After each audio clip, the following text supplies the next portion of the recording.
All right, today we have the 5 biggest differences between the Indian Pursuit and the Harley-Davidson Road Glide Limited. And I'm gonna try to hopefully give you some ideas if you're looking at these two bikes, which one may fit your needs the best. Now, there are obvious similarities to the two bikes, so we're not gonna be covering any of that stuff. This is all about the differences. And at the end, I'll tell you which one I prefer and why. If this is your first time stopping by, make sure you subscribe to the channel and hit your notifications and check out my individual review I did on the Pursuit, along with all the other motorcycles I've done here and all the motorcycle content. And that's big thanks to American Biker here in Laston, South Carolina. If you need anything like an Indian, a used Harley, a Suzuki, Ravaco, whatever else they have here, which is a lot, come talk to Rob at American Biker. Big thanks to those guys for letting me come out and do this video on the Pursuit. Let's get into it. Now we're talking about two heavyweight cruisers here designed to put serious miles down in a day, a couple of days, a week, whatever. They are designed, man, to do a lot of miles and be as comfortable as possible. But one of the biggest differences you'll notice is the weight and kind of the seat height, but the weight is the biggest thing. The weight on the Challenger is 872 pounds. The weight on the Road Glide Limited is 972. That is a big difference, man, that you can feel all the way around. Another big difference here is the seat height between the two. You're at 26.5 on the Indian, you're at 27.2 on the Road Glide Limited. Now, that may not make a huge difference if you're 6 foot or taller, but at 5'7", a little bit shorter inseam, of course, it is much easier to maneuver this bike, and it's more confidence inspiring on this bike because I can actually flat foot the motorcycle. The seating position is a little bit different. I want to show you what that looks like here. By the way, both of these bikes have stock handlebars and stock seats, so I just want to throw that out there. This one, of course, a little bit taller like we talked about, but you have a very upright, natural position. There's not much to hate on this, although doing a bar upgrade on this bike actually made a huge difference for me on my Road Glide. This still, straight from the factory, is very comfortable. My arms are slightly bent. I'm looking straight ahead. Windshield is in a perfect position for me personally. And all in all, this is a very comfortable position. Now, one thing about both of these bikes, because they have lower fairings, is you're gonna wanna have some kind of highway peg to kick your foot out because it feels kind of cramped in here. One of the best upgrades that I've found so far is actually the Zero frame mounted riding pegs. And that allows you to kick your foot out like right here, as opposed to having it more at an angle like that. Actually, you can adjust them if you want them more up, whatever. They're actually very comfortable. I recommend getting some kind of highway peg on the bikes with these lower fairings. Right here, both of them have enough of a hump right there in the seat there, so you get a little bit of support for your back. Getting a backrest is pretty important. I feel a little more stretched out on this bike. My arms aren't as relaxed, but of course the handlebar setup is a little bit different, and you may have some adjustability here, but it just feels a little bit different. Although I'm upright, I feel just a little more stretched out on this bike. So I guess it really just depends on which one you like the best. But let's be honest, man, most people are gonna do an upgrade on the handlebars anyways. How much of a difference that makes really may not be huge for you, but I do want to mention it. It feels a little bit different as far as the seating position, but this isn't nearly enough to give us any kind of winner or anything like that. So let's talk about some more differences here between the two bikes, see if we can figure out which one is best. Here's a couple of bonus things that are different on both bikes is the kickstand. You'll notice the spring on the Indian, fantastic. You ain't got to mess with that thing. Once it goes down, it is there, and the floorboards are absolutely massive on this bike. Let's talk about some of the features that both of these bikes come with. Now, the Challenger, you get the ride modes. So this is going to change the throttle response depending on the situation that you're in. On the Harley, as of right now, the date of this video, it doesn't come with those. As far as your safety features, this one specifically does not come with your smart lean technology and the Bosch IMU and all that kind of stuff that's really nice as far as, you know, your traction control and cornering with ABS control. The Limited doesn't come with that. The premium package will actually come with those things, along with some other things, of course. The Harley doesn't really come with that either. So you have the RDRS package, which is $1,100, but it's an add-on as well. Both bikes come with heated grips. Both bikes have really good lighting in the front. One thing the Indian has that the Harley doesn't is an adjustable windshield. Personally, on the Pursuit, I'm not a huge fan. It's way too tall. I think the one on the regular Challenger is absolutely perfect, but you do have the ability to adjust this windshield where you don't on the Harley. Also, both bikes have navigation. You have a 7-inch screen here. You have a 6.5 on the Boom GTS system. This one's a little bit more responsive. And on the 2023 CVO Road Glide Limited that we did, the $53,000 Harley, I messed with the navigation a little bit, and this one still feels to be a little bit more responsive, but that one seems to be a little bit quicker, so it's kind of a wash there. The Indian also comes with quick locking bags. So with the remote or a button right there on the right-hand side, you can press that button and boom, the whole bike is locked up. You have to manually do that on the Harley unless you go with the CVO, which is a lot more money. Still not enough to really tell us who a winner is. Let's talk about the engine on both bikes because this is a big one. On the Harley, you get the Milwaukee 8 114. This is a super torquey motor and it's got a lot of low-end power, and that's kind of what you expect from Harley Davidson. It has water-cooled heads and it's an overall really good motor. On the Indian, you have a liquid-cooled Power Plus.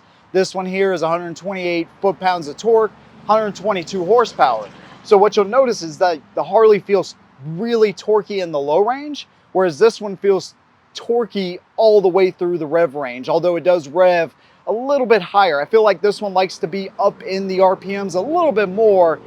They both feel very similar to me, although I think you can tell the horsepower difference, this being a little bit lighter and having more horsepower. This one feels a little bit zippier, and then when you throw it in sport mode, you get even more response to it. So how they are off the line, I have no idea, but just the way they feel, this one feels a little bit quicker to me. Next thing we're going to talk about is a big one. This is the aesthetics of the motorcycles, and man, this is so subjective. It's hard for me to tell you which one is the best and why as far as just this goes, but I will give you my opinion. The Challenger has a big fairing, right? They're both frame mounted fairings, so they're independent of the bars, which is fantastic. The Indian has a really bubble appearance to it. One thing Rob pointed out that I didn't even really notice is the fact that Harley kind of wraps around all the way. You don't see any plastic. It's got a very clean and sleek look, and it also looks more aerodynamic to me personally. The Indian has that plastic that kind of comes around where the fairing butts up to it. This to me has more of a premium look straight from the factory. The tanks are very different as well, where this one has a big teardrop style. The Indian kind of has like a shelf where it comes down and then it drops off towards the seat. And then obviously your side panels, where everything on the Indian is kind of covered. On the Harley, more of that is open up. And while you can see more of the engine on the Indian, it still has a more open appearance compared to that. The nice thing about the Indian being more covered is, well, hey, it's easier to keep clean.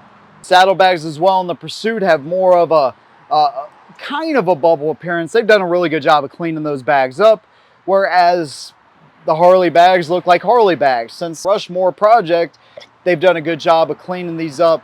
Both of them open up a little bit different. This one has the latches secure in place. That one has the buttons. They both open up this way. Not a whole lot different there, I think. Just aesthetically, they look a little different. And then the Tour Pack. These guys approach this so differently, whereas this one, even though it's a King Tour Pack, it looks a little sleeker, sits a little bit lower, and you can still fit a lot in there. The Indian one is a little bit taller, right? And so it gives it more of a, lack of better terms, I'll say it again, bubble type of appearance. Both of them have LEDs in there. I personally like the aesthetics better on the Harley. This is something it almost always comes down to is aesthetics on the bike. And I like the way this looks more than I like the Indian. but I still like the way the Indian looks. But comparing them side by side, Harley has been doing this so long, they just got this thing figured out to every line. Obviously more paint jobs, more paint schemes you can go with. It just looks a little bit better to me. The other thing I want to talk about is this wheel. This is the best looking Indian wheel they've ever come out with. It's better looking than any Harley stock wheel I've seen. This is a fantastic look. Brembo brakes, inverted front forks. And the last thing we'll talk about is electronics and some of the creature comforts. We've kind of already touched on some of these, but you have the Fox shock on the Indian. If you go with the premium, you get the electronically adjustable Fox shock, which is fantastic, man. You get that on the Elite as well. It allows you to go in there with or without a tour pack. Obviously this one would be with, but you can go in there. How much storage do you have? What's the weight of you? What's the weight of your passenger? And it will automatically adjust for you. That's a fantastic feature, but it's going to come at more of a premium price as well. Whereas on the Harley, you get the dual shock setup, you take the left-hand side bag off, and you can adjust it by hand. Jen actually has a different opinion as far as the way these bikes ride. Let me flip the camera around so she can tell you what her opinion of is in the rear. So we were talking about the difference in the way you feel in, on the bike, right? And so I want you to kind of explain what kind of a difference you noticed riding this one compared to the Indian. Okay. So they're both very smooth when it comes to like riding around town, low speeds, but I think the Indian is smoother. In town. In town, yes. They're both smooth, but I think the Indian, it's just more like a glide. It's very, very nice. But when you get to a high speed, the Indian, you can feel a lot of shaking in the back. It's very rattly, whereas the Harley, you can't. Interesting. It's still very smooth in the back. And that kind of surprised me when you said that in the full review too. What about the way they feel in the seat themselves? Any big difference there as far as the seat or the tour pack? Yeah, the Harley's more comfortable. The cushion's more comfortable. Feels more like a couch seat, if that makes sense. Yeah. This one, it's very stiff. Okay. Very hard. Now, I feel closer to you on the Indian than I do the Harley. I feel like I have more leg space. And it may be because of these bags. I was noticing like these are very low and they hit kind of like the back of your leg here. These, it's like right at your thigh. All right. You see how it hits right here? Right. Seeing this is here too. You kind of have this big hump here. So it makes you feel real boxed in, but it makes you feel closer to the rider. With the Harley, the bags are way down here at my ankle. Gotcha. And then I don't have all that padding here. It's more open, if that makes sense. Yeah, it does make sense. Yeah. The pads on the Indian are higher. These are lower. Is that better? So it's kind of like you have a little armrest here. On there, it's kind of just like a backrest. You don't really have an armrest per se. Not too high. Right. Awesome. Right. All right, thank you. So I wanted to get her perspective because that is huge, man. Both these bikes are not only set up to have a comfortable ride for you, the rider, but also the passenger as well. And I also kind of think you get more storage in here. This looks bigger to me with two helmets. I just feel like you can fit more inside of here. I don't know what the cubic space difference is on paper, but I feel like you can fit more in the Harley, man. So very interesting as far as the passenger and the way you're set up. I didn't even notice the bags and how much higher they actually sit up, and also the tour pack and the little armrest. So interesting, man. Let's take all these things combined and let me tell you which one I like the best and why. So this is tough, man, because I think when it comes to the motor, the creature comforts, and some of those little things we talked about, the Indian is a knockout win motorcycle. But when it comes to aesthetics and the comfort of the bike, I think the Harley kind of wins. You get more storage, you get some just minor things here that, in my opinion, make the Harley edge the Indian out just by a fraction of a hair. I was really expecting to kind of switch up there because I thought the Indian Pursuit kind of answers all of the needs that I would have, and a lot of it does. There's things I hate on the Harley Davidson. I can't stand the weight right off the kickstand. It just, I don't know, man. I don't like the clutch. I like the clutch better on the Indian. So I think on any given day, if somebody said, hey dude, you got to trade in your Road Glide and get an Indian, I'd be like, dope, I'll take it. Just those little aesthetic things, man, make a huge difference for me on the Harley. Man, it's tough, man, because I love the Pursuit.